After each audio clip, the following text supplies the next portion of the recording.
From eating raw cherries to contaminated water at the White House to getting assassinated in broad daylight.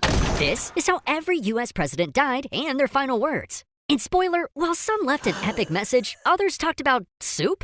But first, let's start at the beginning with George Washington, our first president, who got a serious throat infection after riding his horse in cold, snowy weather. He likely had epiglottitis, which is when the little flappy thing at the base of your tongue becomes inflamed. Today, that's an easy fix with antibiotics. But back then, doctors tried bloodletting, which is when they cut your arm and drain blood from your body. They thought it would somehow help, but it ended up making things way worse. And it's believed Washington lost 80 ounces of blood. That's like 6 Red Bulls. He told his doctor, "I die hard, but I'm not afraid to go." And as he struggled to breathe, his final words were, "'Tis well." But if you thought that was dramatic, this is the most insane coincidence in US history, where John Adams and Thomas Jefferson, the second and third presidents, died on the exact same day. They started out as friends and revolutionary bros. Jefferson wrote the Declaration of Independence, and Adams helped defend it. Squad goals. But in the election of 1800, the two became political rivals. Then, after a decade of not speaking, Adams and Jefferson reconnected as pen pals and became besties again. However, on July 4th, 1826, exactly 50 years after signing the Declaration of Independence, the spookiest thing happened.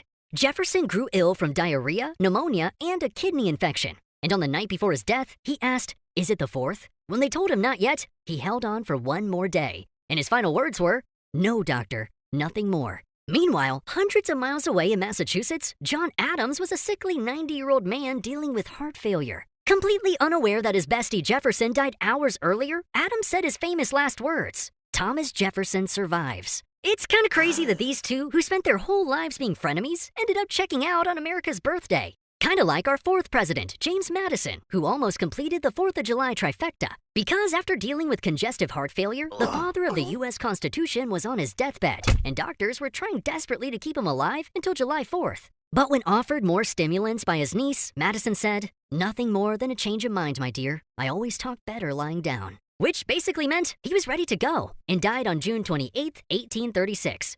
I mean, come on, he was so close to making it to the 4th. But you know who did make it? The 5th president, James Monroe, who became the 3rd one to die on Independence Day. He had heart troubles which worsened after contracting tuberculosis. But his final words were about how he missed his old friend James Madison. "I regret that I should leave this world without again beholding him." And while most presidents die on their deathbeds, some die on the floor of Congress. Like the 6th president, John Quincy Adams, who after serving as president didn't retire to play golf, but instead went back to Congress as a representative. And while casting a no vote, he suffered a massive stroke, grabbing his desk and collapsing on the House floor. And after they carried him out, John Quincy Adams said, "This is the last of Earth. I am content." But some presidents have more peaceful endings, like Andrew Jackson, who is one of the most insane presidents in American history. He was a tough dude who fought in duels, survived the first ever presidential assassination attempt, and beat up his would-be killer with a cane. But despite all this, he didn't go down the way you might think. He got tuberculosis, had heart problems, and suffered from dropsy, which is when your body fills with too much water.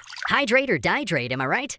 And on his deathbed, surrounded by family, this tough guy turned into a softie, with his last words being, "Oh, do not cry. Be good children, and we shall all meet in heaven." And then there's Martin Van Buren, our 8th president, who struggled with asthma and heart problems. He died quietly at his fancy house called Lindenwold, with his last words being, "There is but one reliance," which was his way of expressing his trust in God.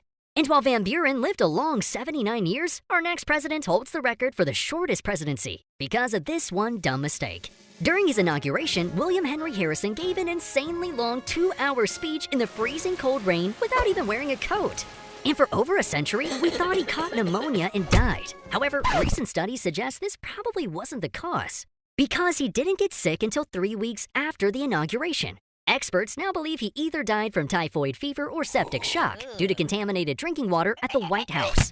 That's insanely unlucky, because Harrison only lasted 31 days in office, which means his vice president, John Tyler, got a promotion. But this president didn't have the best record with the people. He was the only president whose death wasn't officially mourned by the country, because during the Civil War, John Tyler sided with the South. He was even elected to the Confederate Congress. But before he should start the job, he started having dizzy spells and died of a stroke, with his last words being, "Perhaps it is best." Agreed, John. Then there was James Polk, who died far too young at 53 years old. And it's because 3 months after leaving office, he was on a tour of the South where he contracted cholera, a nasty disease that gives you explosive diarrhea.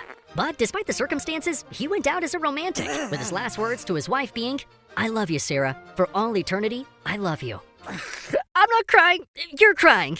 But for this next president, you might be laughing. Because Zachary Taylor died from eating too many cherries and drinking too much milk. Or did he?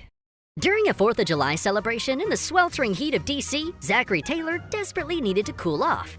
So he ran into the White House, ate a bowl of raw cherries, and drank several glasses of milk. The problem was, food safety was basically non-existent back then, and Taylor came down with gastroenteritis and died 3 days later. However, many believe Zachary Taylor was poisoned because he was the current president when this went down, and pre-Civil War tensions were rising. But when forensic scientists looked at his body in the 90s, they found nothing fishy. So it really was just some bad cherries. And before he died, Taylor said, "I'm about to die. I expect the summons soon. I've tried to discharge my duties faithfully. I regret nothing." And after death by cherries, VP Millard Fillmore stepped up to the plate. And unlike Taylor, Fillmore lived a long time after his presidency, until he had a stroke. But right before he died, someone gave him soup. And Fillmore said, "The nourishment is palatable," which basically means in fancy talk, it tastes good. 5 stars for the soup. But our next president had one of the saddest deaths ever. Just weeks before taking office, Franklin Pierce's son was killed in a horrific train accident.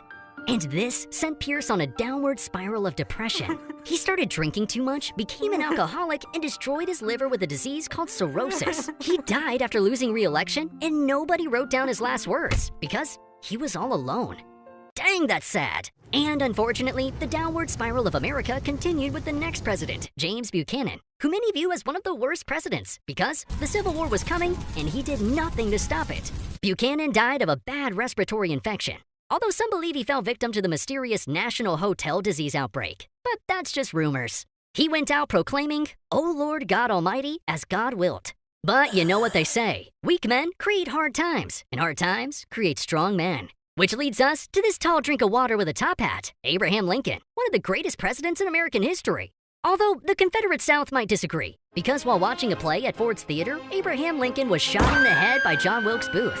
And unfortunately, couldn't leave us with any words of wisdom. Instead, his final words were a casual reassurance to his wife in the theater box. She won't think anything about it. He was referring to what a friends might think of them holding hands at the theater.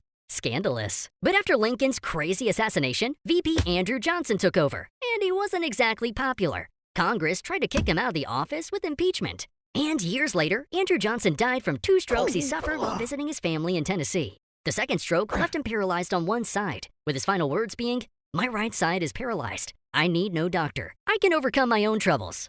And while some presidents were hated, others were celebrated as war heroes, like President Ulysses S. Grant, who led the Union forces to victory in the Civil War. But after his presidency, things took a turn for the worst, where Grant lost his life savings in a bad investment scam. Turns out some dude was running a Ponzi scheme. And to make matters worse, Grant was diagnosed with throat cancer, probably from all the cigars he loved smoking, sometimes 20 a day. Get this guy a nicotine patch! But before he died, Grant wanted to write his memoirs so his family wouldn't be broke after he passed. So he sat there every day writing as cancer ate away at his throat. And his last word was water. A simple request for a glass of water because his throat was so dang dry. Pretty crazy way to go out. But our 19th president, Rutherford B. Hayes, died like most of the others, at old age from heart failure. His emotional last words were, "I know that I'm going where Lucy is," referring to his wife who passed away 4 years earlier. But things got even crazier with our 20th president, James Garfield, who after being in office for 100 days was walking through a train station when a mentally unstable man stepped behind him and fired 2 shots. The first bullet grazed his arm. The second bullet was lodged in his back. But Garfield didn't die because the bullet never hit any organs. All right. However, it all went downhill when doctors stepped in. They probed around with unsterilized instruments, and one even punctured his liver. So although Garfield initially survived, he suffered from massive infections over the next 80 days until he slowly died. With his last words being, "Swaim, can't you stop the pain?" Poor guy was basically the victim of medical malpractice. Man, I hate Mondays. Garfield was succeeded by Chester A. Arthur, who eventually suffered from Bright's disease, which is kidney failure, and died from a stroke at 57. No definitive last words were recorded, but some say he whispered, "Life is not worth living." That's a bummer. Because our next president was a dude living life to the fullest, Grover Cleveland, who was our 22nd and 24th president. You go, Grover! He died from heart failure at 71, with his last words being, "I've tried so hard to do right." And the president caught between Cleveland's two terms was Benjamin Harrison, who came down with a bad case of the flu, which progressed to pneumonia. And despite good medical care, his lungs failed. And his last words being, "Are there any doctors here? Doctor, my lungs." Poor guy couldn't breathe, but at least he wasn't one of the 4 U.S. presidents assassinated, like William McKinley, who was attending a meet and greet in Buffalo when one of the people waiting in line was Leon Czolgosz, a Polish-American anarchist. He concealed a .32 caliber revolver under a handkerchief wrapped around his right hand. When it was his turn to meet the president, Leon fired 2 bullets into McKinley's abdomen. Luckily, 1 bullet grazed him, but the other went deep into his stomach. So they rushed him to the hospital. But the problem was doctors couldn't locate the bullet. So 8 days after the doctor's attempted game of operation, gangrene set in and McKinley died, with his last words being spoken to his wife. "We're all going. We're all going. God's will be done, not ours." But after this, Americans were fed up with presidents being killed. So the Secret Service gained full-time responsibility for protecting the president. Yeah, I think it's about time. Now, VP Teddy Roosevelt got promoted to the top job, and this guy was one of the toughest presidents we've ever seen. He served 2 full terms and wanted to come back for a third. In 1912, Teddy ran again as a third-party candidate for the Bull Moose Party, and when stepping out of his hotel to give a speech, he was shot in the chest. However, he didn't die. In fact, he got right back up and gave an 84-minute speech with a bullet lodged in his chest. That's pretty wild. Teddy went on to live another 6 years, where he led a deadly expedition through the Amazon rainforest, and once again, almost died. This time from a leg infection, weight loss, and malaria. And many believe this permanently weakened him. Because at 60 years old, Teddy died from a blood clot in his sleep, with his last words being, "Put out the light, James." Man, pour one out for Teddy. Because while some presidents are warriors, others are William Howard Taft. The president famous for being so fat, he got stuck in his bathtub. Charming. But believe it or not, that's not how he died. At only 5'11", William Taft ballooned to over 300 pounds, which strained his heart. And although he lost a great deal of weight, the damage was already done, with Taft dying from heart failure at 72. And his final words weren't recorded, so we'll just have to use our imagination. Woodrow Wilson never fully recovered from a massive stroke he suffered while in office. Unfortunately, he lived his final years partially paralyzed, with his last words being, "I am a broken piece of machinery. When the machine is broken, I am ready." But at least this dude died after being president. Unlike Warren G. Harding, who was dealing with corruption scandals while president. So in an effort to rebuild public trust, he went on a cross-country speaking tour. But the situation was so dang stressful, he developed pneumonia. And while resting in bed with his wife reading the paper, Harding died from a heart attack. Poor guy's last words were, "That's good. Go on, read some more." And his VP Calvin Coolidge became the next president, who after a few years of leaving office, died suddenly of a heart attack at age 60. Silent Cal was famously super quiet, so upon news of his death, Dorothy Parker joked, "How can they tell?"